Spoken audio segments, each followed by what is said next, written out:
श्रीमते जय पताका स्वामी नीति नामिने नमः आचार्य पादाय निताय कृपा प्रदायिने गौर कथा धाम दयानगर ग्राम तारिणे नमो विष्णुपादाय कृष्ण प्रेष्ठाय भूतले श्रीमते भक्ति वेदांत स्वामी नीति नामिने नमस्ते सरस्वते देवे गौरवाणी प्रचारिणे निर्विशेष शून्यवादी पाश्चात देश तारिणे जय श्री कृष्ण चैतन्य प्रभु नित्यानंद श्री अद्वैत गदाधर श्रीवासादि गौर भक्तवृंद हरे कृष्णा कृष्ण कृष्ण हरे हरे हरे राम राम राम हरे हरे हरे हरे बोल हरे कृष्णा। जगत गुरु श्रील प्रभुपाद की जय, गुरु महाराज की जय। तो स्टार्ट करते हैं। तो वैसे आज मुझे गुरु महाराज का ग्लोरिफिकेशन करना है। वैसे मेरी कोई योग्यता नहीं है कि मैं गुरु महाराज के बारे में कुछ भी बोल सकूं, लेकिन मुझे ये जो सेवा प्राप्त हुई है तो मैं प्रयास करूंगी अपना, और अगर ये करते हुए मुझसे अगर कुछ भी भूल चूक हो जाए तो मुझे क्षमा करना आप सब लोग। तो वैसे गुरु महाराज के साथ वैसे मेरा कोई ऐसे पास टाइम है नहीं कि जो मैं बता पाऊं। मैंने पहले बार गुरु महाराज के दर्शन किए थे जब हम हमारी दीक्षा के लिए 2025 में 27 फरवरी 2025 को हम मायापुर गए थे। तब दीक्षा के समय मैंने गुरु महाराज के पहली बार दर्शन किए थे। और उसके बाद जब हम इस फ्राइडे को गए थे, बॉम्बे गुरु महाराज आए थे, जुहू टेम्पल में गुरु महाराज आए हुए थे, तो हम सब लोग गुरु महाराज के दर्शन करने के लिए गए थे। तो वहाँ पे हमने गुरु महाराज के दर्शन किए थे। बहुत अच्छे से हमने गुरु महाराज के दर्शन किए। हमारा इतना सौभाग्य रहा कि हमें गुरु महाराज का उच्चिष्ट भी प्राप्त हुआ। गुरु महाराज की वाणी का भी हमने लाभ हमें प्राप्त हुआ। गुरु महाराज ने वहाँ पे लेक्चर दिया था, तो वो भी हमें प्राप्त हुआ। तो ये हमारा एक्सपीरियंस रहा बहुत अच्छा। बहुत अच्छे से हमें गुरु महाराज के दर्शन हुए। और बाकी सभी लोग को तो इतना सौभाग्य था उनका कि गुरु महाराज ने अपनी जगन्नाथ स्टिक से सभी लोगों को आशीर्वाद दिए। हालांकि मुझे ये सौभाग्य प्राप्त नहीं हुआ, लेकिन कोई बात नहीं। गुरु महाराज का जो उच्चिष्ट प्राप्त हुआ उससे ज्यादा क्या हो सकता है। उनकी वाणी का एसोसिएशन हमें प्राप्त हुआ, उससे भी क्या हो सकता है। तो हमें ये सब जब हम बॉम्बे गए तो हमें ये सब कुछ प्राप्त हुआ। तो वैसे मेरे कोई पास टाइम है नहीं गुरु महाराज के साथ, तो इसलिए आज मैं निताई सेवी माता जी जो है, हरग्रेस निताई सेवी माता जी, तो उनको तो बचपन से ही गुरु महाराज का एसोसिएशन प्राप्त हुआ है। गुरु महाराज का सानिध्य उनको बचपन से ही प्राप्त हुआ है। तो उन्होंने बहुत अच्छे अच्छे अपने पास टाइम शेयर किए हैं। तो उनका मैं सुन के आज थोड़ा बहुत जो भी मुझे कुछ याद है वो आप सब लोगों को शेयर करने का प्रयास करूंगी। तो सबसे पहले तो जैसे हम जानते हैं कि जंगलों में जब आग लगती है तो किसी को पता नहीं होता है कि ये आग कैसे लगी है। और ये आग जो है वो हम एक बाल्टी या दो बाल्टी या ऐसे पानी डालें तो उस आग को हम बुझा नहीं सकते हैं। तो इसके लिए क्या चाहिए, जब बादल कृपा करके बरसते हैं तो बादलों की कृपा जब प्राप्त होती है तभी वो जो जंगल की आग है वो बुझ सकती है। वैसे हम सुबह मंगला आरती में गाते हैं ना, पहली ही लाइन है संसार दावाल नल लीड लोक। तो ये जो संसार है उसमें दावा नल रूपी अग्नि जो लगी हुई है, उसमें जन्म मृत्यु जरा व्याधि रूपी जो ये सारी पीड़ाएं है, तो हम उससे कैसे बाहर निकल सकते हैं, इस दावा नल से हम कैसे बच सकते हैं। तो उसके लिए हमें गुरु की कृपा चाहिए होती है। एक सदगुरु की कृपा हमें जब प्राप्त होती है तब हम इस संसार रूपी दावा नल रूपी अग्नि से हम बाहर निकल सकते हैं। तो ये कृपा हमें कैसे प्राप्त होती है, जब हम किसी सदगुरु का आश्रय ग्रहण करते हैं। तब हम वो हमारे वैसे हमारी ऐसी कोई योग्यता नहीं होती है कि हम भगवान को डायरेक्ट मिल सके, भगवान के पास हम डायरेक्ट जा सके। तो इसलिए हमारी ऐसी कोई योग्यता नहीं है। तो इसलिए जब हम गुरु की शरण ग्रहण करते हैं, तो गुरु महाराज जो है वो हमें उँगली पकड़कर भगवान के पास ले जाते हैं। तो इसलिए कई लोगों का ऐसा प्रश्न होता है कि हमें गुरु की क्या ज़रूरत है? हम भगवान की भक्ति ऐसे ही करेंगे, तो हम भगवान की प्राप्ति कर लेंगे। लेकिन नहीं, हमारी ऐसी कोई योग्यता नहीं होती है कि हम भगवान को डायरेक्टली प्राप्त कर सकें। तो इसलिए हमें गुरु की शरण ग्रहण करनी होती है। गुरु जब हम पर कृपा करते हैं, तब हम भगवान की प्राप्ति कर सकते हैं। जैसे इस संसार में भगवान सभी लोगों का ऐसे रक्षा नहीं कर पाते हैं, तो एक-एक की आके रक्षा नहीं कर सकते हैं, तो इसलिए उन्होंने माता बनाई है कि उनके द्वारा जो है वो सबकी सब बच्चों की रक्षा करते हैं। तो ऐसे ही भगवान जो है वो सभी लोगों को आकर पर्सनली सभी को ज्ञान नहीं प्रदान कर सकते हैं। तो इसलिए भगवान ने अपने जो है गुरु को भेजा है यहाँ पे। अपने प्रतिनिधि भेजे हैं, तो गुरु रूपी जो प्रतिनिधि है भगवान के, तो वो हमें ज्ञान प्रदान करते हैं और हमें भगवान के पास ले जा सकते हैं। तो इसीलिए हमारे जीवन में गुरु का होना बहुत ही ज़रूरी होता है, बहुत ही महत्वपूर्ण स्थान हमारे जीवन में गुरु का होता है। तो ऐसे ही गुरु के जो पास्ट टाइम नीताई सेवी माता जी ने जो हमारे गुरु है, हमारे गुरु महाराज है, हिज होलीनेस जय पताका स्वामी महाराज, तो उनके साथ के उन्होंने अपने बहुत अच्छे-अच्छे पास्ट टाइम शेयर किए हैं। तो वो आज मैं शेयर करने का आपके साथ प्रयत्न करूँगी। तो सबसे पहले तो देखते हैं कि जो गुरु होते हैं, वो चैत्य गुरु होते हैं। जब हम गुरु का श्रवण उनका शरण ग्रहण करते हैं, तो गुरु के साथ हमारा एक कनेक्शन बन जाता है। फिर हम कुछ भी करते हैं, तो गुरु को पता चल जाता है कि हम क्या सोचते हैं, क्या सेवा करते हैं, कैसे करते हैं, वो सब हमारे गुरु को ये सब कुछ पता चल जाता है। तो वैसे एक बार की बात है कि जो निताई सेवी माता जी हैं वो गए थे मायापुर जो मायापुर वो गए थे गुरु महाराज की जो व्यास पूजा थी, तो व्यास पूजा के लिए निताई सेवी माता जी और सब मायापुर गए थे। तो जब व्यास पूजा का दिन था, अब व्यास पूजा में तो सबको पता है कि मायापुर में लाखों की संख्या में भक्त जो है वो इकट्ठा वहाँ पे होते हैं और स्टेज पर गुरु महाराज की व्यास पूजा चल रही थी और स्टेज पर जब अनाउंसमेंट हुआ कि अब गुरु महाराज के चरणाभिषेक के लिए जो है सभी सन्यासी लोग और कुछ गिने चुने वरिष्ठ भक्त जो है वो सब लोग गुरु महाराज के चरणाभिषेक करेंगे। अब वहाँ पे तो किसी माता जी का जाना वहाँ पे पॉसिबल नहीं था, तो माता जी ने कहा कि जैसे उनका विशाखापट्टनम में उनका जो टेम्पल है 1999 से स्टार्ट हुआ था, उन्होंने 99 में विशाखापट्टनम में इस्कॉन का टेम्पल की स्थापना की थी। तो तब से जब गुरु महाराज वहाँ पे जाते थे विशाखापट्टनम, तो पहली बार जब वो गए थे तब नीता सेवी माता जी है उनके जो प्रभु जी है वो गुरु महाराज के चरण अभिषेक कर रहे थे। तो गुरु महाराज ने कहा रुको रुको पहले अपनी पत्नी को बुलाओ, वो पानी डालेगी और तू चरण धोना। तो फिर नीता सेवी माता जी को बुलाया और उन्होंने पानी डाला और जल डाला और फिर प्रभु जी ने चरण धोए थे।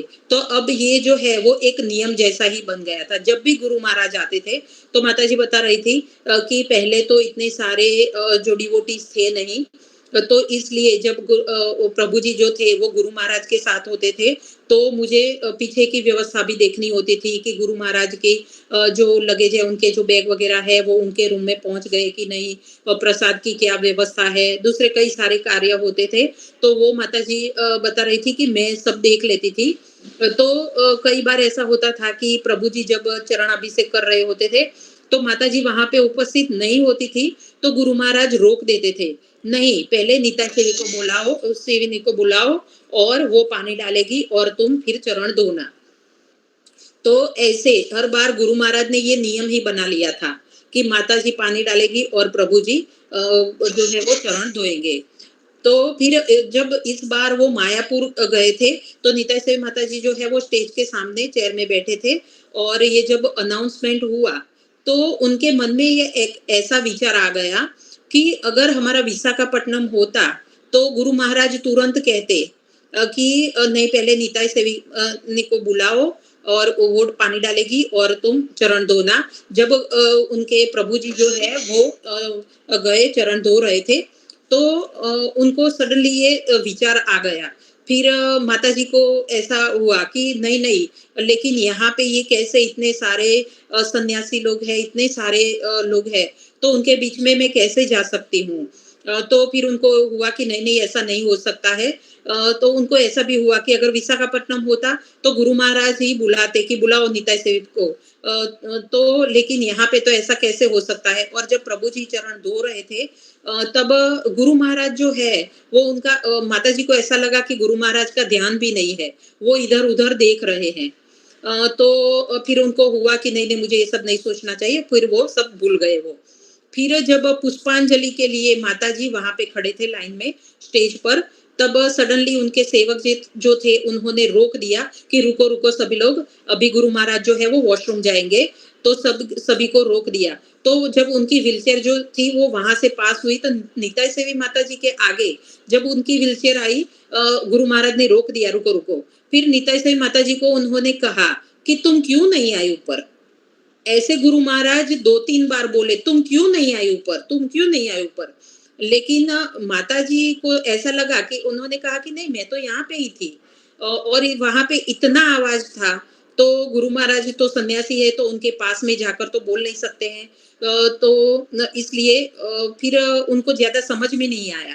फिर जब वो आगे जा रहे थे, तब उनके सेवकों ने कहा कि माता जी, गुरु महाराज ये बोल रहे थे कि आपके प्रभु जी जब स्टेज पर आए और चरणाभिषेक कर रहे थे, तब आप ऊपर क्यों नहीं आई। उस वक्त गुरु महाराज जो थे वो इधर उधर देख रहे थे कि आप इधर से आओगे, उधर से आओगे, आपको वो देख रहे थे, तो आप क्यों नहीं आए ऊपर।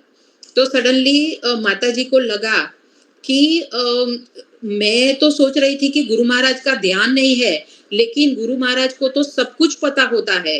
कैसे वो मेरी मन की बात समझ गए कि मैं ये सोच रही हूँ। तो गुरु महाराज मेरी राह देख रहे थे कि मैं स्टेज पर जाऊंगी। तो ऐसे गुरु महाराज जो है, हमारे गुरु महाराज भी एक चैत्य गुरु है। हम जो कुछ भी सोचते हैं, तो उनको पता चल ही जाता है। फिर दूसरा एक पास टाइम बहुत अच्छा उन्होंने शेयर किया था कि जो गुरु होते हैं ना, वो सबको समान तरीके से प्रेम करते हैं। ऐसा नहीं होता है कि किसी को कम करते हैं, किसी को ज्यादा करते हैं। मैंने इसमें से थोड़ा जो है एक आध प्रसंग जो है वो व्यास पूजा के दिन भी गुरु महाराज के ग्लोरिफिकेशन में शेयर किया था कि कैसे एक बार प्रभुपाद जी जो है वो भी सभी अपने शिष्यों से सभी लोगों से समान तरीके से प्रेम करते हैं। प्रभुपाद जी भी करते थे।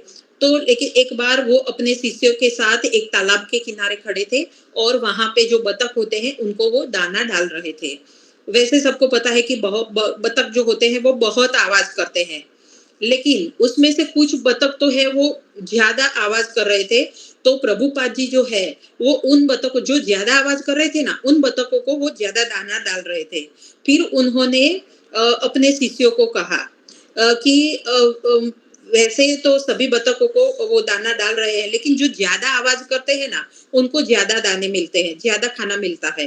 वैसे ही वैसे गुरु जो है वो सभी अपने शिष्यों को, सभी लोगों को समान तरीके से प्रेम करते होते हैं। लेकिन जो उनके ज्यादा सेवा करते हैं, जो ज्यादा प्रचार का कार्य करते हैं, जो गुरु महाराज आदेश देते हैं, तो वो ज्यादा करते हैं, उनको गुरु महाराज की कृपा जो है वो ज्यादा प्राप्त होती है।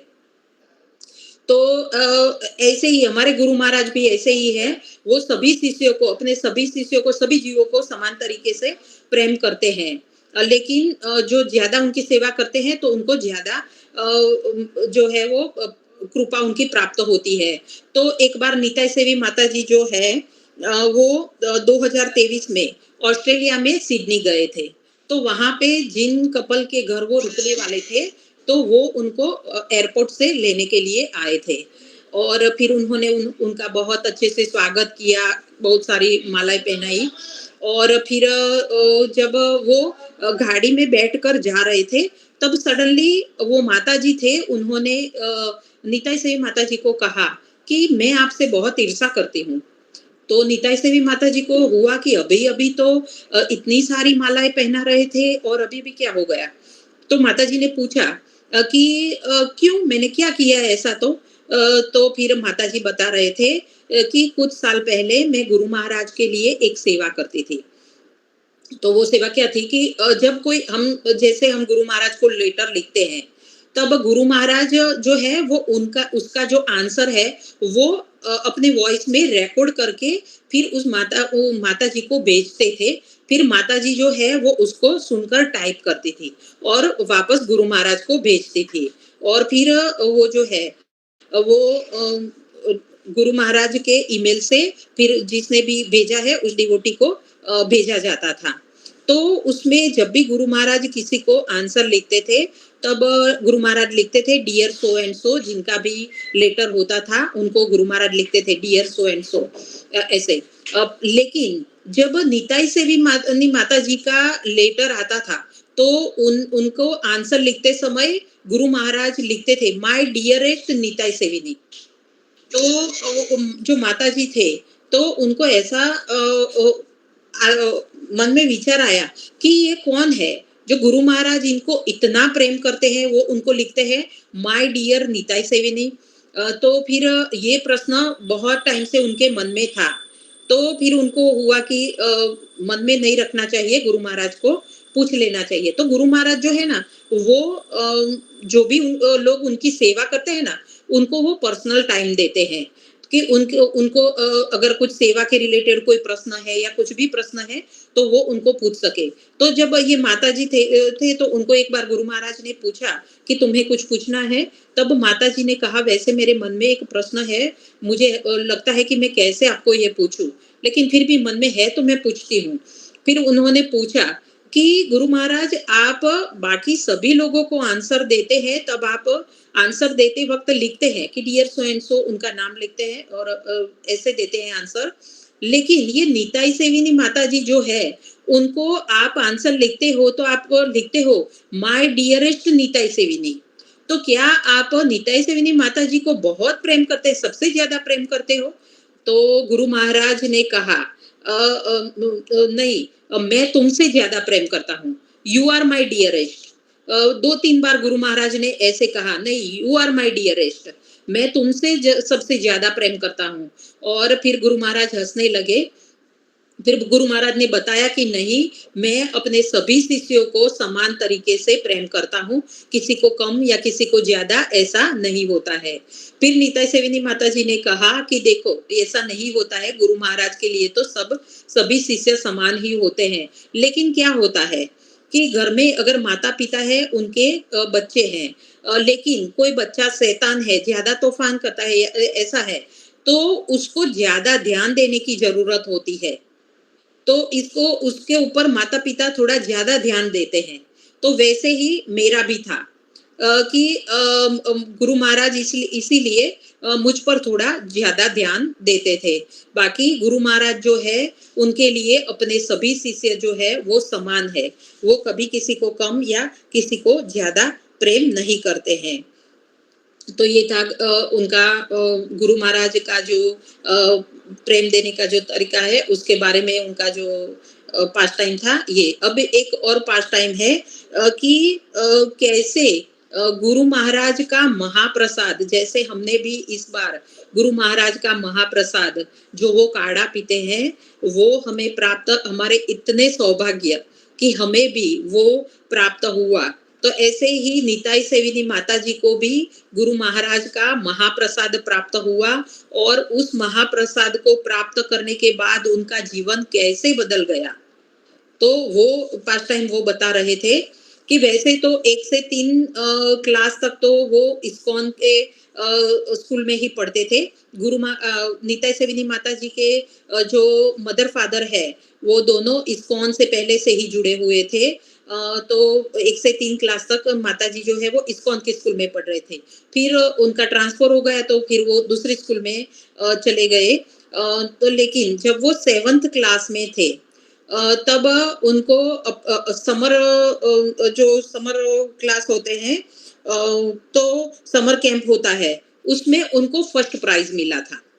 तो उसमें उनको मिला था मायापुर की free trip with mother father. तो मायापुर का ट्रिप उनको प्राप्त हुआ था। तो जब वो मायापुर गए थे उनके मदर फादर और उनकी सिस्टर के साथ वो मायापुर गए थे। उस वक़्त भी व्यास पूजा का टाइम था, व्यास पूजा थी उसमें ही वो लोग गए थे। अब सबको पता है कि व्यास पूजा जो है वो मार्च एंडिंग या अप्रैल में आती है। तो उस वक़्त समर होता है, वहाँ पे गर्मी भी बहुत होती है और लाखों की संख्या में वहाँ पे भीड़ होती है। बहुत सारे जो डिवोटीज़ वहाँ पे इकट्ठे हुए होते हैं। तो जब व्यास पूजा का दिन आया और सुबह-सुबह जब ग्लोरिफिकेशन चल रहा था, तो माताजी और उनकी बहन जो है वो पीछे बैठे थे और सभी लोग जैसे ग्लोरिफिकेशन स्टार्ट करते थे, तो वो बोलते थे कि वैसे तो मेरी कोई योग्यता नहीं है, फिर भी मैं प्रयास करता हूँ, ऐसे करके करते-करते वो लंबा-लंबा ग्लोरिफिकेशन करते थे। तो माताजी और उनकी बहन जो पीछे बैठे थे, तो वो इतना मज़ाक उड़ाते थे कि अगर आपकी कोई योग्यता नहीं है, तो फिर आप क्यों इतना लंबा-लंबा बोल रहे हो? आप हमारा भी क्यों टाइम वेस्ट कर रहे हो? आप खत्म करो ना जल्दी से और हम प्रसाद पाएँगे जल्दी से। तो गर्मी भी लग रही थी और तो ऐसे वो मज़ाक उड़ा रहे थे। फिर जो लोग कीर्तन करते हैं जो प्रभु जी होते हैं कीर्तन करते हैं तो उनकी जो पीछे चोटी होती है बालों में, तो कीर्तन करते वक़्त ऐसे उछलती है। तो वो देख देख देख के भी वो इतना मज़ाक उड़ा रहे थे कि कैसे लोग ऐसे कीर्तन कर सकते हैं और ऐसे धोती पहनकर ऐसे कैसे रह सकते हैं। तो ऐसे मज़ाक उड़ा रहे थे, वो बहुत मज़ाक उड़ा रहे थे। और फिर ये सब खत्म हुआ, फिर प्रसाद पाया उन्होंने। दूसरे कुछ में उनको मज़ा आया हो या ना मज़ा आया हो, लेकिन इतना सारा प्रसाद था, तो वो पाके तो उनको बहुत ही मज़ा आ गया। और फिर सब थक गए थे तो उनका जो रूम था वो चक्र बिल्डिंग में था, तो वहाँ पे गए और आराम कर रहे थे। उनके माता-पिता और उनकी बहन और माताजी सब लोग आराम कर रहे थे।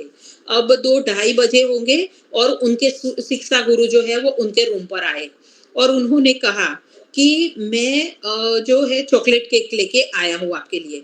तो वैसे तो बच्चों सभी बच्चों को चॉकलेट केक जो है वो अच्छा ही लगता होता है। तो जैसे माताजी और उनकी बहन ने सुना कि प्रभु जी चॉकलेट केक लेकर आए हैं, तो वो सडनली उठ गए और उन्होंने कहा, "क्या लाए हो प्रभु जी, क्या लाए हो?" तो प्रभु जी ने कहा कि मैं गुरु महाराज का महाप्रसाद उनकी प्लेट से चॉकलेट केक लेकर आया हूँ। तो जैसे ही माताजी ने सुना कि गुरु महाराज का जो प्रसाद है उनका जो प्रसाद है उनकी प्लेट से लेकर आया हूँ, ऐसा सुना तो माताजी को ऐसा लगा कि उन्होंने अपने मन में सोचा कि मैं किसी का जूठा क्यों खाऊँगी? किसी की प्लेट से मैं क्यों खाऊँगी? तो उनकी बहन ने भी प्रसाद लिया, उनके माता-पिता ने भी प्रसाद लिया, लेकिन माताजी ने कहा कि नहीं मुझे नहीं चाहिए, मैंने तो अभी-अभी तो खाना खाया है, प्रसाद लिया है, तो मुझे नहीं खाना है। तो जो प्रभु जी आए थे, जो उनके शिक्षा गुरु थे, उन्होंने किया कि लेकिन थोड़ा-सा ले लो, ये महाप्रसाद है, थोड़ा-सा ले लो। तो माताजी ने कहा लेकिन मुझे चॉकलेट केक का टेस्ट ही पसंद नहीं है, मुझे नहीं चाहिए। तो जो वो गुरुजी थे वो भी इतने स्टबर्न थे, उन्होंने कहा नहीं तुम्हें लेना ही पड़ेगा। ये प्रसाद है तुम्हें लेना ही पड़ेगा, थोड़ा-सा भी ले लो, ले लो। तो फिर माताजी ने कहा प्रभु जी आप मुझे बहुत फ़ोर्स करेंगे तो मुझे उल्टी हो जाएगी। तो गुरुजी ने कहा तो प्रभु जी ने कहा कि अगर उल्टी हो तो मेरे हाथ में कर देना। लेकिन प्रसाद तो तुम्हें लेना ही पड़ेगा, तुम ले लो प्रसाद। तो माताजी को हुआ कि अभी ये जो है प्रभु जी मानने वाले नहीं है, तो उन्होंने थोड़ा-सा प्रसाद लिया, अपने मुँह में रखा और उन्होंने पानी पी लिया। लेकिन वो जो महाप्रसाद उनके मुख में गया था, उससे उनके जीवन में इतना बड़ा बदलाव आया कि जो अब तक वो इतने मजाक उड़ा रही थी, सभी लोगों का मजाक उड़ा रही थी, उसी संस्था का वो एक इतना अहम हिस्सा बन गई। माताजी बोल रहे थे कि मैं जिन लोगों का मजाक उड़ा रही थी, उसी संस्था का मैं अब इतना अहम हिस्सा बन चुकी हूँ। मेरे जीवन में इतना बड़ा बदलाव आ गया। तो मैं भी गुरु महाराज से ये प्रार्थना करती हूँ कि मुझे भी आपका उच्चिष्ट जो प्राप्त हुआ है, मेरे जीवन में भी इतना बड़ा बदलाव लाए कि मैं भी इतनी सेवा गुरु महाराज की जो उन्होंने आदेश दिए हैं, जो वो बोल रहे हैं, जो हमें कह रहे हैं, वो सब सेवा मैं कर पाऊँ। मैं भी गुरु महाराज से यही प्रार्थना करती हूँ कि मेरे जीवन में भी ऐसा बदलाव आ जाए।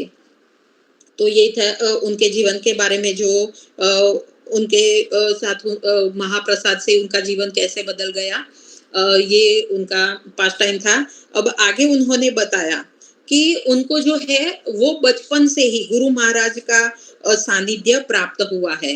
बचपन से ही गुरु महाराज का उनको सानिध्य प्राप्त हुआ था। तो बचपन में क्या होता था, गुरु महाराज जो थे वो उनको बहुत चिढ़ाते थे। तो ऐसे ही एक बार व्यास पूजा के लिए जब वो छोटे थे तब मायापुर में गए थे। तो व्यास पूजा के दूसरे दिन जो है वो बहुत सारे वहां पे प्रोग्राम होते हैं। सब लोग, माताजी बता रहे थे कि सब लोग मिलकर जगन्नाथ टेम्पल जाते थे। फिर प्रश्नोत्तरी भी होता था। फिर सभी ग्रुप जो अलग अलग जगह से, जैसे हम इस बार गए थे, सूरत का भी ग्रुप आया हुआ था, हम अहमदाबाद का ग्रुप भी अहमदाबाद से भी गए थे। ऐसे अलग अलग जो भी ग्रुप आते थे, तो गुरु महाराज सभी से अलग अलग ग्रुप के साथ पिक्चर भी ऐसे खिंचवाते थे और बहुत सारे प्रोग्राम्स होते थे वहां पे। तो जो गुरु महाराज थे उन्होंने नित्य सेवी माता जी को अपने पास बुलाया और उनको पूछा कि तेलुगु में अगर किसी को थैंक यू बोलना हो तो क्या बोलते हैं। तो माता जी ने वो कहा कि कृतज्ञतालु कहते हैं। फिर आधे घंटे के बाद माता जी को फिर से गुरु महाराज ने बुलाया और उनको बोला कि तुम झूठ बोल रही हो। तुम कह रही हो कि तुम्हें तेलुगु आता है, लेकिन तुम्हें तेलुगु नहीं आता है। मैंने आंध्र प्रदेश के जो एक प्रेसिडेंट आए थे उनको पूछा, तो उन्होंने कहा कि नहीं, तेलुगु में थैंक यू कैसे बोलते हैं, तो उन्होंने बताया कि धन्यवाद बोलते हैं। तो तुम ऐसा कह रही हो कि तुम्हें तेलुगु आता है लेकिन तुम्हें नहीं आता है। तो माताजी भी उस वक्त उनमें इतनी समझ नहीं थी। तो वैसे गुरु महाराज से आर्ग्यू नहीं करना चाहिए होता है, लेकिन फिर भी माताजी जो थी वो गुरु महाराज से आर्ग्यू करती थी कि नहीं, मुझे आता है, तेलुगु में ऐसे ही बोलते हैं, थैंक यू को ऐसे ही कृतज्ञतालु ही बोलते हैं। और गुरु महाराज उनको फिर चिढ़ाते रहते थे। फिर थोड़ी देर में किसी को बुलाते थे गुरु महाराज अपने पास, उनके कान में कुछ कहते थे, फिर माताजी को दिखा के वो बोलते थे कि ये बोल रही है कि उसको तेलुगु आता है लेकिन उसको तेलुगु नहीं आता है। तो ऐसे पूरे दिन गुरु महाराज जो थे वो निताई सेविनी माता जी को ऐसे टीस करते रहते थे, उनको ऐसे ही चिढ़ाते रहते थे। तो ऐसा बहुत अच्छे अच्छे, जैसे ये सब सुन के तो ऐसे गुस्बम आ जाते हैं कि उनका कितना सौभाग्य है कि गुरु महाराज का उनको कितना सानिध्य प्राप्त हुआ है, कितने कितने आशीर्वाद उनको प्राप्त हुए हैं। तो ये था उनका एक पास टाइम। आगे उन्होंने वो बताया कि जैसे बादल जो होते हैं तो वो सभी के ऊपर समान तरीके से बारिश करते हैं। ऐसा नहीं होता है कि किसी को ज्यादा, किसी के ऊपर ज्यादा किया, किसी के ऊपर कम किया, स्त्री है तो उसके ऊपर नहीं किया, बच्चे है तो कम किया, या पुरुष है तो उनके ऊपर ज्यादा बरसे, ऐसा नहीं होता है। बादल सभी के ऊपर समान तरीके से बरसते हैं। तो ऐसे ही जो गुरु भी होते हैं, वो भी सभी लोगों को समान तरीके से प्रेम करते हैं, सभी जीवों को समान तरीके से प्रेम करते होते हैं, किसी को कम किसी को ज्यादा ऐसा नहीं होता है। तो एक बार क्या हुआ कि बेंगलोर से संपत कुमार भट्टाचार्य जो थे वो मुंबई आए। उस वक्त जो प्रभुपाद जी, श्री प्रभुपाद जी जो थे वो मुंबई, ये जो मंदिर हम गए थे इस बार, जुहू टेम्पल, तो वहां पे थे।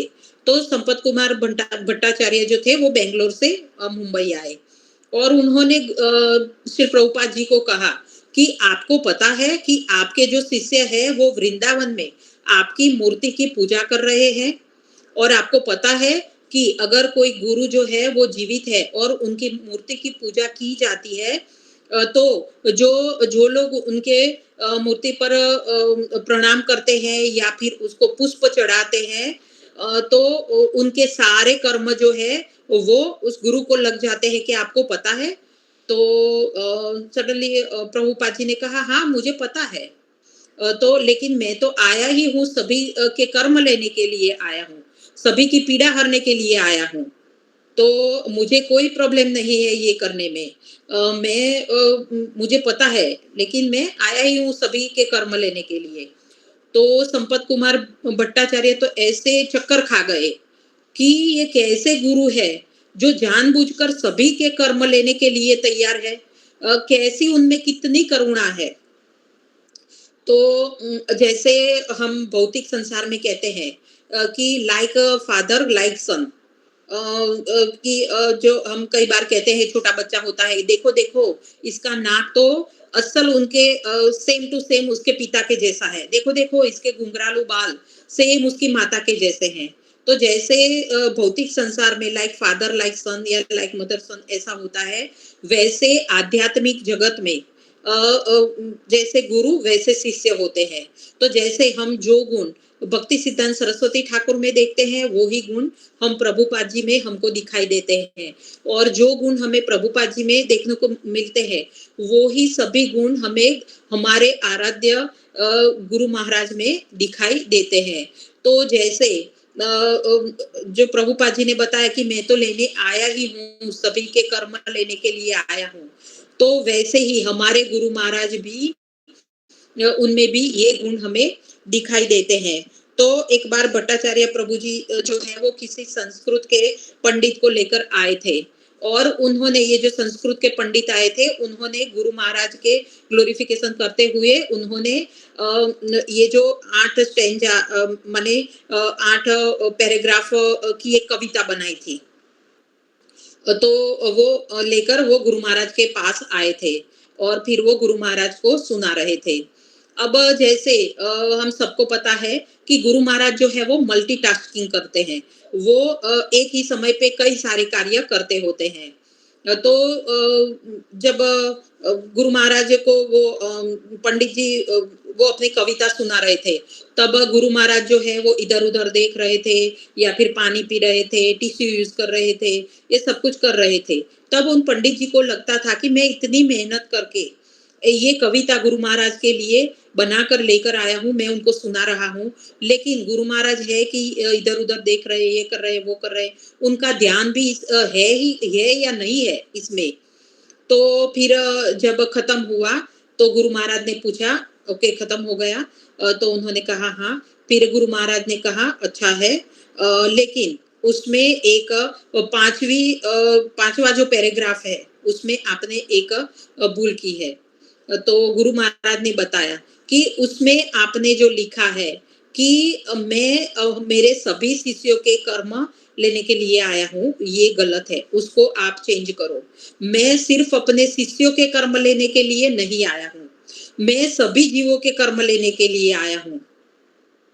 तो ऐसे जैसे प्रभुपाद जी भी जो प्रभुपाद जी में जो करुणा हमें दिखाई देती है, वो ही करुणा हमारे गुरु महाराज में भी हमें देखने को मिलती है।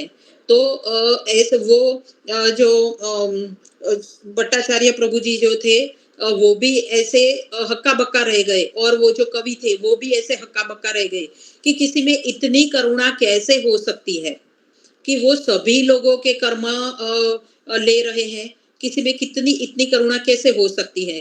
तो ऐसे जो गुण हमें प्रभुपाद जी में देखने को मिलते हैं, वो ही सभी गुण हमारे गुरु महाराज में भी हमें देखने को मिलते हैं।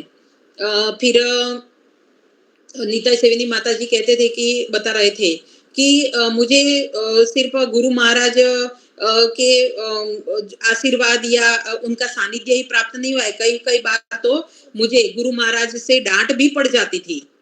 तो वैसे गुरु महाराज जो थे वो उन्होंने कई सारे भक्त तो एयरपोर्ट पर ही, जब एयरपोर्ट पर वो जाते थे कहीं जाने के लिए, या आते वक्त आते थे एयरपोर्ट पर, तो कई सारे भक्त तो वो एयरपोर्ट पर ही बना लेते थे। वहां पे कैसे भक्त बनाते थे, तो सभी को प्रसाद बांटते थे, सभी को कुकी खिला के। और वहां पे भी कई लोगों के जो प्रश्न होते थे तो उनको वो ऐसे ही सॉल्व कर देते थे।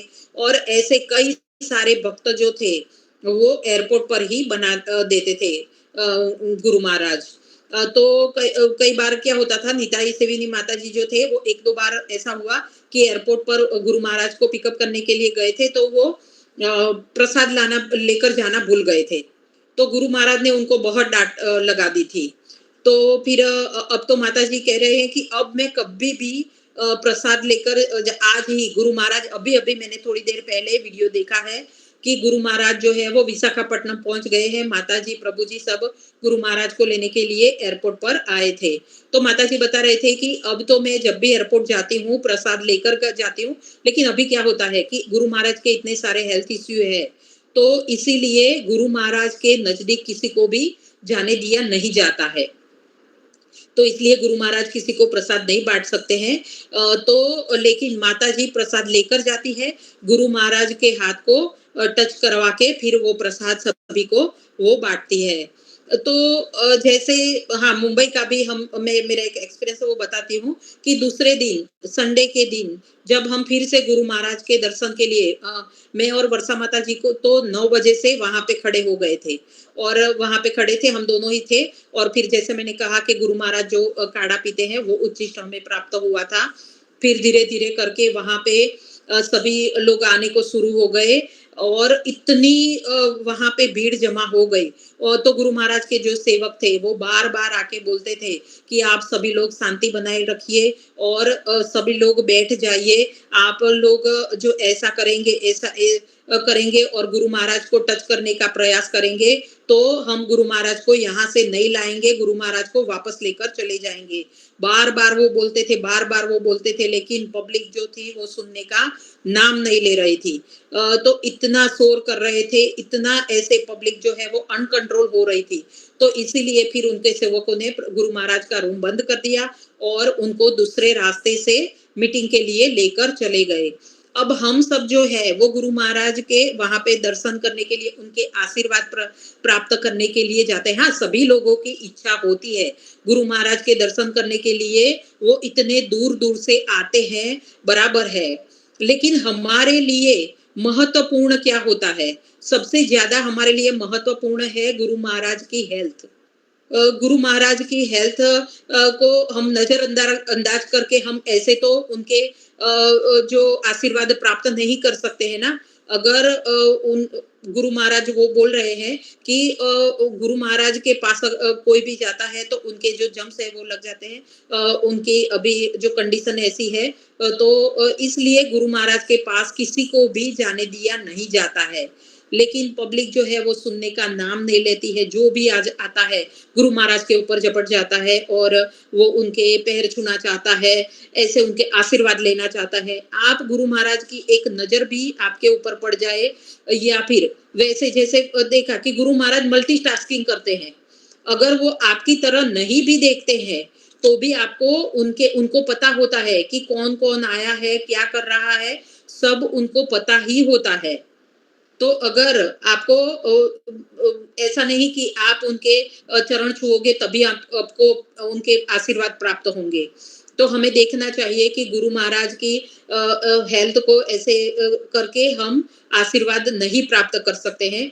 तो ऐसा ही यहाँ पे भी हमें देखने को मिला, तो मैंने शेयर किया आप सभी से। तो फिर इसीलिए गुरु महाराज के नजदीक नहीं, एयरपोर्ट पर भी किसी को नजदीक नहीं जाने दिया जाता है। तो माता जी जो थे वो गुरु महाराज के हाथ को टच करवा के फिर वो प्रसाद बांट देती थी। फिर एक बार क्या हुआ कि गुरु महाराज जो थे वो विशाखापट्टनम गए थे। और फिर जब वो क्लास था और वो खत्म होने के बाद क्लास के बाहर कुछ शिष्य जो थे तो उनकी दीक्षा का चल रहा था, तो उसमें कुछ प्रॉब्लम्स आ रहे थे, तो वो माता जी के साथ डिस्कस कर रहे थे। अब गुरु महाराज जो थे तो वे बहुत दूर में उनका जो रूम था तो उसके आगे वो अपनी वॉक कंप्लीट कर रहे थे। उनके कुछ ऐसे स्टेप्स होते हैं वो उनको एक दिन में कंप्लीट करना होता है। तो वो अपनी वॉक वहाँ पे कंप्लीट कर रहे थे। तो वैसे तो महाराज जो थे वो अपने रूम के आगे-पीछे इधर-उधर घूम के वो वॉक कंप्लीट करते थे। लेकिन माताजी जो थी वो इन सभी लोगों के प्रश्न सॉल्व करने में और इसमें इतनी बिज़ी हो गई कि उनको ऐसा लगा कि वो भूल गई कि गुरु महाराज को दूर से देखा तो उनको प्रणाम करना वो भूल गई, इतनी बिज़ी हो गई तो वो रह गया गुरु महाराज को प्रणाम करना।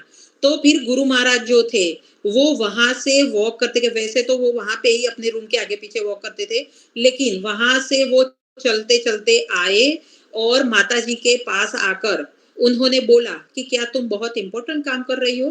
तो माताजी को ऐसे एकदम से उनके मन में ऐसा हो गया तो उनको समझ में आ गया कि उन्होंने गुरु महाराज को प्रणाम नहीं किया तो इसीलिए गुरु महाराज उनको पूछ रहे हैं कि क्या तुम इतना इम्पोर्टेंट काम कर रही हो कि तुमने मुझे प्रणाम भी नहीं किया? तो माताजी तो इतना उनको ऐसा लगा और फिर उन्होंने सोचा कि आज के बाद कभी भी मैं ये भूल नहीं करूँगी। सुबह से चाहे मैंने 1000 बार भी गुरु महाराज को प्रणाम कर लिया हो और गुरु महाराज चाहे कितने भी दूर हो फिर भी मैं उनको प्रणाम करना कभी भी नहीं भूलूँगी। चाहे कितने भी बार सुबह से मैंने प्रणाम कर लिया हो लेकिन गुरु महाराज को दूर से भी देखा तो प्रणाम करना ही करना है। तो ऐसे ही एक बार प्रभुपाद जी जो थे तो उनके साथ सतस्वरूप महाराज जो थे वो उनके साथ एडिटिंग का कार्य कर रहे थे। तो वो बार-बार गुरु महाराज के रूम में आते थे, प्रणाम करते थे, फिर गुरु महाराज को पूछते थे कि इसको मैं ऐड कर दूँ फिर कुछ पूछते थे, फिर वापस जाते थे, फिर थोड़ी देर में वापस आते थे और फिर वापस जाते थे, प्रणाम करते थे, पूछते थे, फिर वापस जाते थे। ऐसा करते-करते एक बार वो आए, तो उनको लगा कि मैं बार-बार कितनी बार प्रणाम करूँगा तो इसलिए उन्होंने आकर सीधा ही पूछना स्टार्ट कर दिया। तो प्रभुपाद जी ने कहा कि पहले प्रणाम करो, ये कंप्लीट करो, फिर पूछना जो भी पूछना है। तो फिर उन्होंने उनको भी ऐसा हुआ कि अरे मेरी भूल हो गई, तो उन्होंने फिर वापस प्रभुपाद जी को प्रणाम किया और फिर उनको जो भी पूछना था, वो पूछा। तो ऐसे हमें भी जब भी कोई वरिष्ठ भक्त या फिर कोई गुरु महाराज या फिर कोई आचार्य किसी को भी हम देखते हैं, तो सडनली खड़ा हो जाना चाहिए। मैंने एक लेक्चर में सुना था, जब कोई वरिष्ठ भक्त या गुरु महाराज या उनको देखते ही अगर हम खड़े नहीं होते हैं तो हमारी आयु जो है वो कम होती है। ऐसा मैंने सुना था। एग्ज़ैक्टली मुझे पता नहीं है कि इसका क्या रीज़न है, इसका एक वैज्ञानिक कारण है, साइंटिफिक रीज़न है कि जैसे ही हम किसी वरिष्ठ भक्त को देखते हैं, तो हमारे प्राण वायु जो है वो ऊपर की तरफ जाते हैं और अगर हम खड़े नहीं होते हैं तो कुछ होता है, उससे हमारी आयु जो है वो कम होती है। एग्ज़ैक्टली मुझे मैं भूल गई हूँ, मैंने सुना था लेकिन भूल गई हूँ। लेकिन इतना तो पता है कि अगर हम किसी वरिष्ठ भक्त को देखकर हम खड़े नहीं होते हैं, उनको प्रणाम नहीं करते हैं, तो हमारी आयु जो है वो कम होती है। तो माताजी ने फिर सोचा कि आज के बाद ऐसी भूल कभी भी नहीं होगी।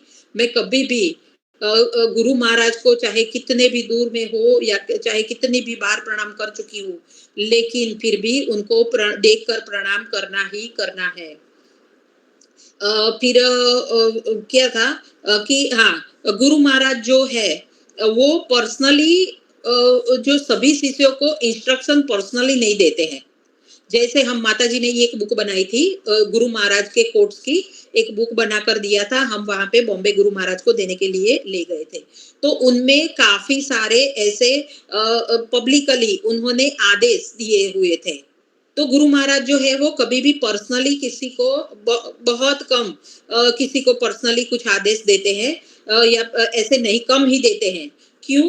क्योंकि अगर किसी को उन्होंने पर्सनली आदेश दिया और उस व्यक्ति ने उसको फॉलो नहीं किया, तो उसको बहुत बड़ा गुरु अपराध लग जाएगा। तो गुरु महाराज नहीं चाहते हैं कि किसी को भी ऐसा गुरु अपराध लगे। अगर वो उसको फॉलो नहीं करेगा, तो उसको गुरु अपराध लग जाए, तो गुरु महाराज ये नहीं चाहते हैं। तो इसीलिए गुरु महाराज जो है वो पब्लिकली ये बोलते हैं कि ये करना चाहिए, वो करना चाहिए, लेकिन पर्सनली बहुत ही कम किसी को आदेश देते हैं। तो ये जो पब्लिकली भी गुरु महाराज ने जो भी बोला है, तो वो हमें पर्सनली ही लेना है कि मुझे पर्सनली गुरु महाराज ने ये आदेश दिया है। अगर मैंने ये इसका पालन नहीं किया, तो मैं अपने भक्ति मार्ग से जो हट जाऊँगी, ऐसा हमें सोचना चाहिए। और ये सोचकर हमें सभी आदेशों का पालन करना ही चाहिए, जो गुरु महाराज हमें आदेश देते हैं, तो इसका पालन हमें अवश्य करना चाहिए। तो ये कुछ गुरु महाराज के, वैसे तो माताजी ने बहुत सारे पास्ट टाइम बताए थे, बहुत कुछ बताया था उन्होंने, लेकिन मेरी याद शक्ति नहीं है इतनी कि मैं सब कुछ याद रख पाऊँ। जो कुछ थोड़ा भी मुझे याद रहा, वो मैंने बताने का प्रयास किया। तो अभी टाइम है थोड़ा, तो मैं कुछ अपने बारे में बताती हूँ कि मैं कैसे इस्कॉन से जुड़ी, या कैसे मैंने गुरु महाराज का आश्रय ग्रहण किया, उनसे दीक्षा प्राप्त की। तो पहले जो सबसे पहले तो बहुत सालों से मेरी एक कज़िन है रेवती माताजी, जो इस क्लास में आती है, क्लास जॉइन करती होती है। तो रेवती माताजी की कृपा के कारण उनकी तो दीक्षा बहुत सालों पहले हो गई थी। तो उनकी कृपा के कारण वो मुझे बताती थी फ़ोन में, वैसे तो वो यूएसए में रहती है, लेकिन जब भी फ़ोन आता था तो वो मुझे बताते थे कि ऐसे माला करनी चाहिए, हमें भागवतम पढ़ना चाहिए। वैसे भगवत गीता तो हमारे घर में सभी लोग भगवत गीता हर रोज जो पाठ करते ही है, तो मैं भी बचपन से भगवत गीता का पाठ करती थी। वैसे पहले ये इस्कॉन की भगवत गीता नहीं थी, लेकिन छोटी जो बुक आती थी, तो उसमें जो श्लोक है उनका हर रोज मैं एक अध्याय का पाठ मैं करती ही थी। तो ऐसे में भगवत गीता तो पहले से ही पढ़ती थी। फिर जैसे माता जी से बात होती थी, तो उनसे सुनकर फिर मैंने माला करना स्टार्ट किया। मैं पहली बार जब वृंदावन गई थी, तब वहां से मैं माला लेकर आई थी, और फिर मैंने आकर माला करना स्टार्ट किया। अब दूसरा कुछ हो ना हो, लेकिन एक वस्तु मेरे मन में पहले से क्लियर थी कि मुझे माला का इतना अध्ययन करना है, माला की इतनी प्रैक्टिस करनी है कि जब मेरी उम्र हो जाए और मैं बाकी कुछ भी ना कर पाऊं, तो मुझे सिर्फ और सिर्फ पूरे दिन माला करना है। मुझे पता है, मैं अपने आस-पास कई लोगों को मैं देखती हूँ कि जो लोग पहले से माला नहीं करते होते हैं और ओल्ड एज में फिर उनको जब कहा जाता है कि आप माला करो, तब वो उनको इतना माला करने में मन नहीं लगता है, और वो बोलते हैं नहीं, वो हाथ में दर्द होता है, नहीं कर पाते हैं, ऐसा बोलते हैं। तो मेरे मन में ये बात तो पहले पहले से क्लियर थी कि मुझे माला का इतनी प्रैक्टिस कर लेना है अभी से। मैं इतनी माला करना स्टार्ट करूँगी कि मैं जब बूढ़ी हो जाऊँगी, तब मुझे दूसरा कुछ नहीं करना है, मैं माला करती रहूँगी, पूरे दिन माला करती रहूँगी, इधर-उधर ध्यान भटकने नहीं देना है। ये कौन कर रहा है, क्या कर रहा है, क्यों कर रहा है, इस इन सब में झंझटों में नहीं पड़ना है, सिर्फ़ और सिर्फ़ भगवान की माला करनी है। तो इसलिए मैं पहली बार वृंदावन गई थी, तो माला लेकर आई थी। फिर माताजी के कहने पर मैंने धीरे-धीरे, मैं पहले तो वहाँ पे भाड़ज के इस्कॉन मंदिर में जाती थी, तो वहाँ से मैंने भागवतम और चैतन्य चरितामृत का लिया था वहाँ से। और फिर जब मैंने वहाँ से लिया था, तब उन्होंने बोला था कि आप ओपन मत करना, हम आपके घर पे आएँगे, कीर्तन करेंगे और फिर उसको ओपन करेंगे। तो पहली बार भाड़ज से जो डिवोटीज़ थे वो हमारे घर पे आए थे, और उन्होंने कीर्तन किया था। पहली बार हमारे घर पे ये प्रोग्राम हुआ था कीर्तन का, और हमें बहुत आनंद हुआ था कीर्तन करके, इतना मज़ा आया था। और फिर मैंने भागवतम पढ़ना स्टार्ट किया था। तो 1 डेढ़ साल में मैंने पूरा भागवतम कंप्लीट कर लिया था। फिर मैं भागवतम तो पढ़ती ही थी, साथ-साथ में मैं माताजी के कहने पर मैं कथा भी सुनती थी। तो उस वक़्त तो मुझे ज़्यादा गुरु महाराज के बारे में और ये सब के बारे में कुछ पता नहीं था। मुझे सिर्फ़ रेवती माता जी के जो गुरु महाराज हैं, राधा गोविंद गोस्वामी महाराज, उनके बारे में ही थोड़ा पता था, और उनके जो शिष्य हैं लाल गोविंद दास और चंद्र गोविंद दास, और उनकी जो सारी कथाएँ थी, मैं वो रेगुलर सुनती थी।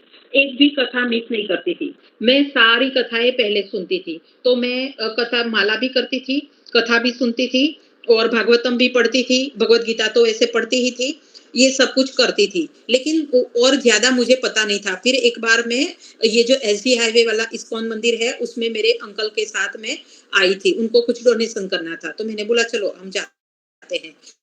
तो पहली बार मैं उस दिन वहाँ पे इस्कॉन टेम्पल में आई थी, तो पीछे का जो हमारा पार्किंग है, वहाँ पे ही मुझे अ, भगवान की कृपा से भगवती माता जी और अच्युत प्रभु जी वहाँ पे ही खड़े थे और मुझे वहाँ पे मिल गए थे। और मैंने उनको पूछा कि हमें ऐसे डोनेशन देना है, तो माताजी ने कहा, "हाँ, मुझे दे दीजिए, मैं आपको पर्ची बना के दे देती हूँ।" और फिर हम मंदिर में माताजी हम मंदिर ले गए और फिर हमने राधा गोविंद जी के और गौर निताई के सबके दर्शन किए और फिर माताजी ने कहा कि हम आपके घर पे कीर्तन करने आएँगे।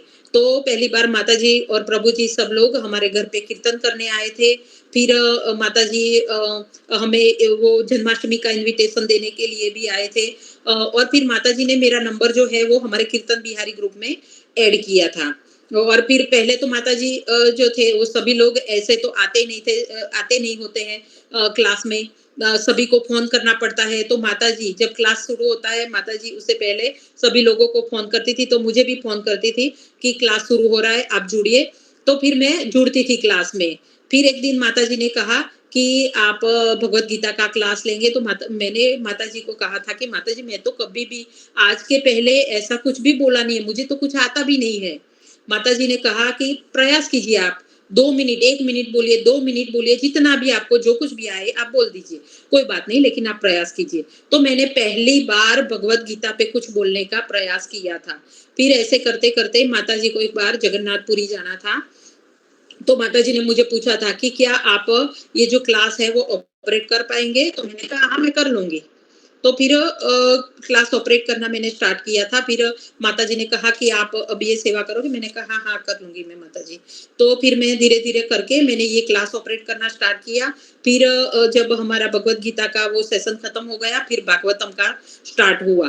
भागवतम के तो फिर जब भागवतम भी स्टार्ट हुआ ना, तब तो मुझे क्योंकि मैंने भागवतम पढ़ा था, तो इसलिए मुझे पहले तो ऐसा ही लगा था कि भागवतम पर तो कैसे बोल सकते हैं। लेकिन उस वक़्त एस के दास प्रभु जी ने भी कहा था कि नहीं भागवतम पे जो कुछ भी भले आपको आए, अगर आपको कोई भी प्रॉब्लम होगा, मैं आपको हेल्प करूँगा। सभी को ऐसे लेकिन उस पर सभी को ऐसे लेक्चर देने का प्रयास करना चाहिए, बोलने का प्रयास करना चाहिए। माताजी ने भी हमें एनकरेज किया था कि आप कुछ भी जो थोड़ा भी आता है कोई बात नहीं, जैसा भी आएगा आप बोलिए। तो सभी हम बारी-बारी से मैं थी, मधुमयी माताजी थी, श्वेता माताजी थी और सभी लोग बारी-बारी से ऐसे क्लास देते थे, तो ऐसे हमारी जर्नी स्टार्ट हुई थी। तो ऐसे धीरे-धीरे करके फिर मैं जब मंदिर आती थी, तो मैंने माताजी से पहले तो मुझे जयप्रकाश स्वामी महाराज के बारे में कुछ भी पता नहीं था। मैं तो सिर्फ़ राधा गोविंद गोस्वामी महाराज के बारे में ही जानती थी। तो मैं जब आई थी, तो माताजी को मैंने बात किया था कि माताजी मुझे भी दीक्षा लेनी है। तो तब तक तो मैंने माला भी ये सब तो मैं करती थी। फिर मैंने 4 नियमों का पालन भी स्टार्ट कर दिया था। मैंने चाय-कॉफ़ी भी छोड़ दी थी, सब कुछ छोड़ दिया था। ऑनियन गार्लिक सब कुछ छोड़ दिया था मैं। तो मैंने माताजी से बात किया था कि मुझे ऐसे मैंने ये बोला था कि अब माताजी ने पूछा कि आपको कौन से गुरु से लेनी है?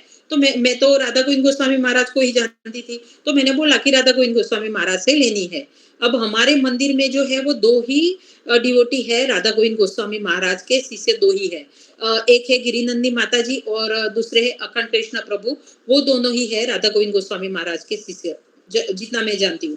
तो माताजी ने एक बार अखंड कृष्ण प्रभु जी से भी बात किया था कि आपके गुरु जी से माताजी को दीक्षा लेनी है। लेकिन फिर तो पता चला कि गुरु महाराज ने, राधा गोविंद गोस्वामी महाराज ने दीक्षा देना कब से बंद कर दिया है। फिर धीरे-धीरे करके मुझे पता चला जयपताका स्वामी महाराज के बारे में और फिर मैं माताजी से सब लोग इतने सारे हमारे मंदिर में तो डिवोटी है जयपताका स्वामी महाराज के। फिर धीरे-धीरे उनके बारे में मैं कुछ जानती गई। फिर माताजी ने एक बार हमें फॉर्म भरवाया कि ऐसे मैंने आईडीसी तो मैंने पहले ही कंप्लीट कर लिया था। मैं पार्थसारथी के जो क्लास जॉइन करती हूँ यूएसए से, जो पार्थसारथी के क्लास चलते हैं, तो वो जॉइन करती हूँ। तो उसमें जब एक बार आईडीसी करवाया था, तभी मैंने आईडीसी तो कंप्लीट कर ही लिया था मेरा। फिर माताजी ने कहा आपका तो आईडीसी भी कंप्लीट है, तो माताजी ने जो मंदिर के लेटर के लिए फॉर्म भरना होता है, तो वो फॉर्म भरवा दिया। तो फिर वो हमारी आया एग्ज़ाम आई उस दिन, तो हम और मधुमयी माताजी, मैं, मधुमयी माताजी, श्वेता माताजी सब उस दिन आए थे और सच्ची सुता प्रभु जी ने हमें एक प्रश्न उत्तर किया था। तो उस वक़्त भी आता सब कुछ होता है। माताजी ने हमें पहले से बता दिया था कि आपको ये सारी आरतियाँ वगैरह कंप्लीट करनी है, ये प्रणाम मंत्र वगैरह सब आपको आने चाहिए, सब उन्होंने बता दिया था, तो हमने वो सब कर तो लिया था। वैसे कोई ऐसे सब कुछ आता था, लेकिन जब कुछ पूछता है कोई, तो हम एकदम से घबरा जाते हैं। तो उस वक़्त रायवत प्रभु जी भी साथ में बैठे थे, तो उनकी भी कृपा थी कि रायवत प्रभु जी को वैसे हम कीर्तन में भी प्रभु जी के साथ जाते थे, तो मैं थोड़ा बहुत प्रभु जी को भी जानती थी। तो इसलिए ऐसा मन में होता था कि नहीं प्रभु जी पास में है, तो कुछ प्रॉब्लम नहीं है। तो जब सच्चिदानंद प्रभु जी कुछ पूछते थे, तो मुझे आता होता था लेकिन मैं घबरा जाती थी और भूल जाती थी उस वक़्त। तो रायवत प्रभु जी हेल्प कर देते थे थोड़ी बहुत और फिर मैं बोलती लेती थी। सच्चिदानंद प्रभु जी भी बोलते थे कि आप घबराइए मत, शांति से आप उत्तर दीजिए। फिर ऐसे करके मेरा जो वो एग्ज़ाम है वो पास हो गया और मेरा लेटर लेटर जो है वो मिल गया। फिर मायापुर का जो है फॉर्म फिल अप करवा दिया माताजी ने और जैसे ही मायापुर का फॉर्म हमने भर के यहाँ से भेजा और पहले तो वही बात हुई थी कि मेरा जो है वो माताजी ने बोला कि आपकी तो ऑनलाइन दीक्षा होगी तो वो ही करवा देंगे। तो मैंने भी बोला कि हाँ माताजी यहाँ से मैंने मायापुर का तो पहले मैं सच बताती हूँ कि मैंने इतना कुछ सुना भी नहीं था और इतनी दूर है मुझे ऐसा था कि मैं कैसे जाऊँगी मायापुर और मैंने कुछ ऐसा कुछ पता भी नहीं था। तो इसलिए ऐसा था कि हाँ, ऑनलाइन होने वाली है ना, कोई बात नहीं। तो ऐसा था, लेकिन जैसे ही वहाँ पे फॉर्म गया और उस वक़्त ही वैसे तो गौर पूर्णिमा में दीक्षा होती है, लेकिन उस बार जो है पिछले साल थोड़ी जल्दी फ़ेब्रुअरी में ही दीक्षा का प्रोग्राम हो गया था। तो वहाँ से फ़ोन आ गया कि इतने-इतने लोगों के नाम आ गए हैं। मेरा मधुमेह माताजी का नाम जो है उसमें आ गया है। तो फिर माताजी ने कहा कि हमें वहाँ पे जाना पड़ेगा। मैं तो 2-3 दिन इतनी टेंशन में थी कि मैं कैसे जाऊँगी, ये सब कैसे होगा, इतनी टेंशन में थी। लेकिन माताजी की कृपा थी, उन्होंने बोला था कि आप कोई भी चिंता मत कीजिए, मैं आपके साथ चलने वाली हूँ, आपको ले जाऊँगी, सब कुछ हो जाएगा।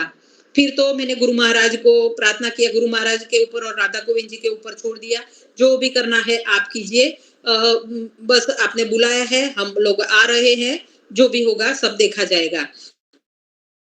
जी साथ में थे तो हम निश्चिंत होकर फिर वहाँ पे गए और हमारी दीक्षा दूसरे दिन सुबह हमारी दीक्षा हो गई। उस बार पहली बार मैंने अपने जीवन में दीक्षा लेने के लिए गुरु महाराज से माला ग्रहण करने के लिए जब गए, तब मैंने पहली बार गुरु महाराज के दर्शन किए थे और वो सिर्फ़ 1-2 मिनट का होता है वहाँ पे और ये वो दर्शन हुए थे मुझे।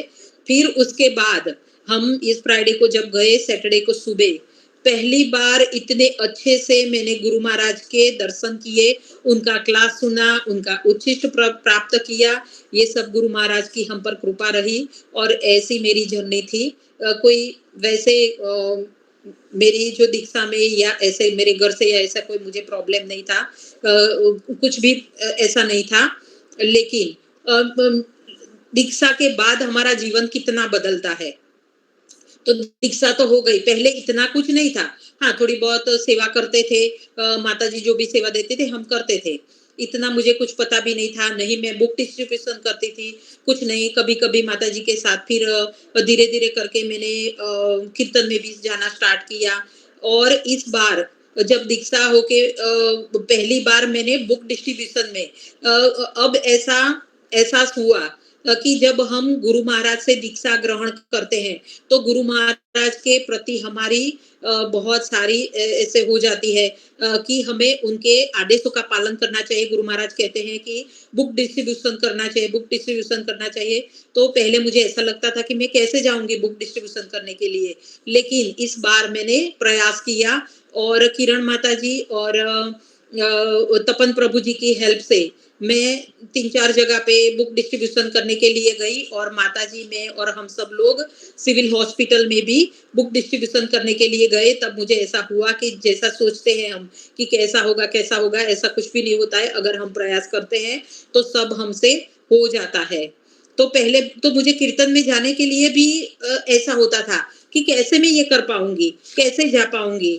लेकिन माताजी की कृपा से माताजी बोलते हैं कि आप आइए, हम सब हैं, कोई चिंता नहीं है। तो माताजी की कृपा से फिर मैंने धीरे-धीरे करके जाना स्टार्ट किया और पिछले साल तो हमने पूरे कार्तिक मास में अ, लगभग मैं कीर्तन में जाती थी, कार्तिक मास में माता जी के साथ सभी जगह पे कीर्तन में भी जाती थी। और ये सब जो है वो भगवती माता जी और अच्युत प्रभु जी और रायवत प्रभु जी, उन सभी की कृपा है। और जो हमारे साथी है वो सब हमारे मधुमयी माता जी है, वर्षा माता जी है, सभी लोग जिनका भी ऐसा नहीं है कि जिनका नाम मैंने बोला नहीं है तो वो हम मुझे हेल्प नहीं करते हैं, ऐसा नहीं है। सभी लोग बहुत ही हेल्प करते हैं, बहुत हेल्पफुल है सभी लोग। और उनकी उन सभी की कृपा से, उन सभी की वजह से, उनकी हेल्प की वजह से आज जो कुछ भी हूँ, मैं जो कुछ भी जितनी भी सेवा कर पाती हूँ, वो मैं सभी की हेल्प की वजह से कर पाती हूँ। और गुरु महाराज की कृपा है, राधा गोविंद जी की कृपा है मुझ पर कि मैं आज इतना कर पाती हूँ। तो ये था मेरी जर्नी। और मैंने जो आज निताई सेविनी माता जी के जो पास्ट टाइम बताने का प्रयास किया, तो उसमें अगर मुझसे कुछ भी भूल चूक हो गई है तो क्षमा करना। वांछा कल्पतरुभ्यश्च कृपा सिंधुभ्येव च पतितानां पावनेभ्यो वैष्णवेभ्यो नमो नमः। अनंत कोटि वैष्णव वृंद की जय। जगत गुरु श्रील प्रभुपाद की जय। गुरु महाराज की जय। निताई गौर प्रेमानंद। हरि हरि बोल। हरे कृष्ण।